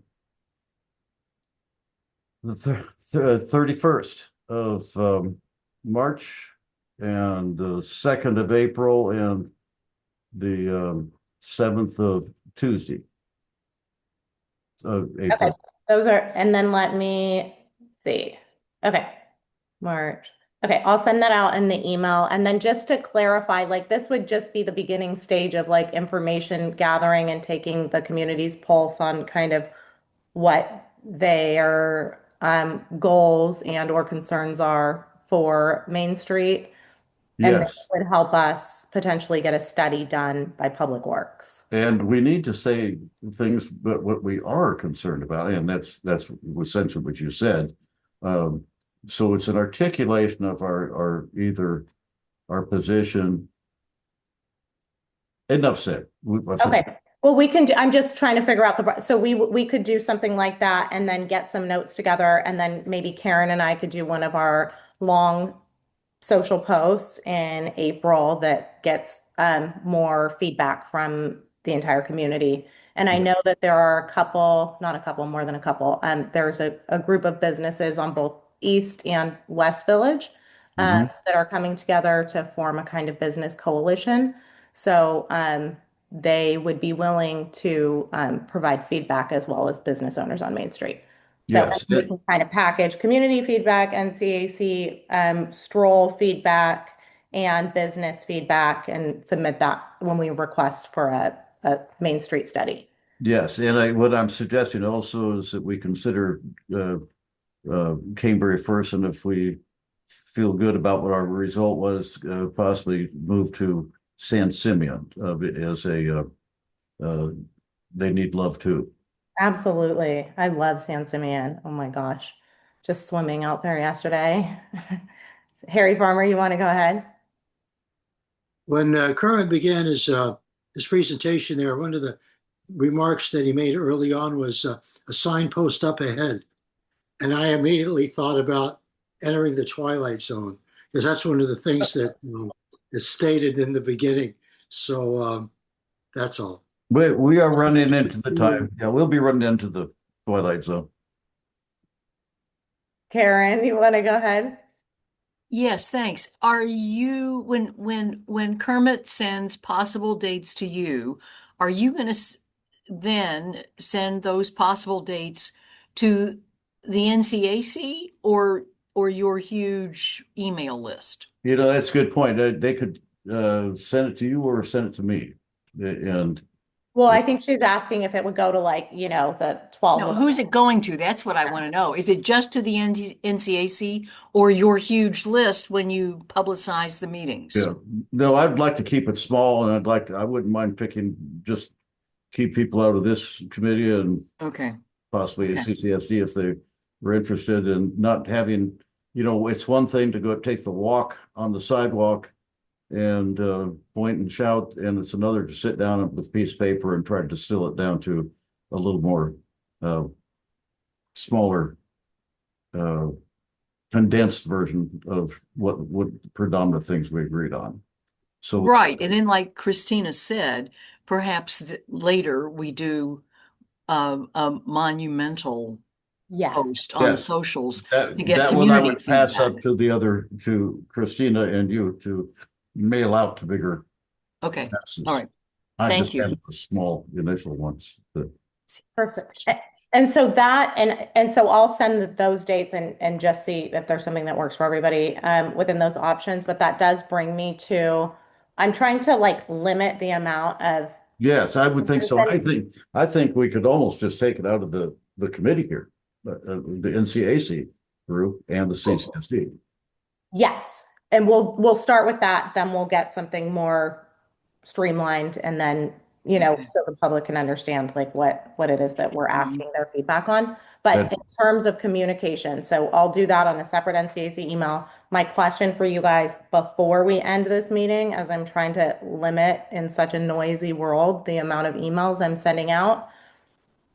If I upload this video within 48 hours of our meeting, do you guys need me to send an email that says the video has been uploaded? Or do you think the public will just go to I like the email you send because you send a link. I've never just done a search on, I tried once a long time ago just to do a search on the YouTubes and I didn't have any luck. Interesting. Okay, so you like the email. Well then, okay, so then here's the only other question, because sometimes I don't have the information that I would like to also submit in that email to people, like answers on something that might have come up in the meeting or clarification or something I want to attach. Like I might not have that for like 5 days. after the meeting. Do you think, is there like a time that you feel like it's gone is too long to send that, here's the video link? It's very helpful to me if you post the link to the recording as soon as you can. Okay. I think Karen also uses that for her minutes. Oh, absolutely. Oh my God, I'm not looking at it for fun. You're not? I know it's hard to believe. Okay, all right. Well, then I'll do that, but then just know that then I may be sending an additional email like mid-month with actual. 'Cause Yeah, sure. I think my only issue is that like even though we all meet kind of individually and sometimes as a small group, like in between, what I feel like is unproductive is like, we talk about something once and then people don't get information or an answer, and then it's the next month's meeting, and then it's like, it's not, I don't think we're moving at the pace that we could be. If there was that like middle of the month information share. So would you guys be okay with that? Like this month, Jim got us information on the pit house on Ramsey Street and information on the, whatever that was, 20A or something with the power lines. And so that's stuff that I think could be helpful for people to work with and or formulate thoughts around in advance of the next meeting, but I just don't want to inundate people with information. Is kind of what I'm struggling with. I don't think you would be inundating people. Okay. Okay, cool. But Brian, I cut you off. I'm sorry. No. I was just confirming what your point. Okay. All right. Okay, cool. Okay, well then, cheers, you guys. I think we did it. Jim, thank you for sticking around with us. Yeah, thank you guys. Is everybody good? Yeah, it's early. You want to talk some more? Yeah, no, no, I think I did it. All right. Thanks, everybody. Thank you, guys. See y'all later. Good night. Good night. Bye. Thank you, Madam Chair. Bye, Deborah. I'll see you Friday. Bye. Okay, bye. Bye, everybody.